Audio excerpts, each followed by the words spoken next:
welcome to the kitchen, everyone. This is where the monks and their staff prepared their meals. Oh, no. That's No. very interesting. This is Lord Abbot, Father Abbot's kitchen. So this kitchen is for just not for the monks, and you wouldn't see monks in here. We know that the last head cook was from Hampton Court Palace, so Henry VIII's head cook came here to prepare meals.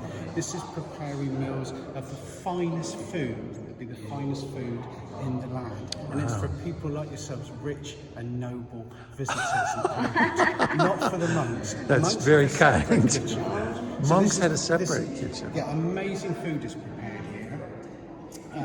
It's quite unique because we have this sort of lantern ceiling. There's only 2 buildings left like this in the world. This is the only one in Britain. There's another one in France. And it's quite unique because there will be ropes hanging down from the ceiling to operate trapdoors, which lets cold air in to feed the hearths. And we have 4 hearths. One, fed by an underground stream, is a scullery for washing up.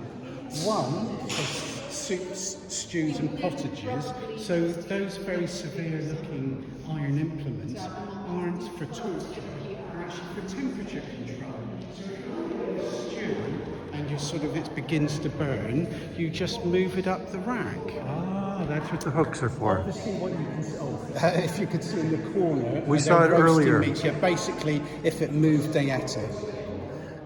We saw the birds on the skillet. You bear in mind, Father Abbot, Lord Abbot, he doesn't have to eat the same food as the monks. He eats foods fit for a king. Quail, pheasant. All sorts. All sorts. And in the corner, that's a more recent addition, probably by the Flemish weavers that took over this building when the abbey was closed. So that's actually a lot bigger. And people always think it's a bread oven, but of course it's not. We have our own bakehouse. That will be producing pies, pasties, pastries of the highest quality. No kidding, they had that culinary craft back in the day. Yes, absolutely, they ate very, very well. And we know, if you're interested in that, of course the monks have their separate kitchen.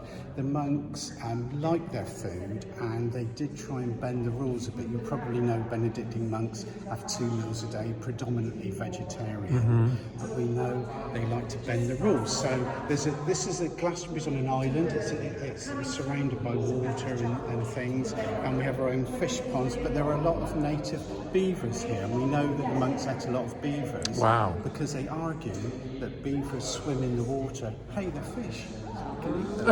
And they like their drink as well. That's clever. Their daily ration would be 8 pints of English ale, and in addition, a day, and in addition they'd have a pint of wine, which they could of course water down. So they were happy monks. They were happy. 8 pints But you've a got to day. remember, I'm giving you a false impression. They were very devout, very holy, and of course they gave great alms to the poor. We have at closure 3 almoners giving dough bread. If you're hungry, come to Glastonbury and you'll be fed. We have 2 infirmaries, one for guys like yourselves, the rich pilgrims, where you've seen the records still exist of what they ate, and another infirmary for people like me, working class people that I'd be fed, possibly clothed. We even have records of a lady whose roof fell in, so they sent she asked for help, and the abbot would say, yes, you can, we'll rebuild your roof for you. Jeffrey, thank you so much. You're very welcome. Thank you. It's been a pleasure. It's a joy. This is Gisela. Yes, hi. Thank you for visiting. Thank you so much. Thank you so much. Well, you keep us alive.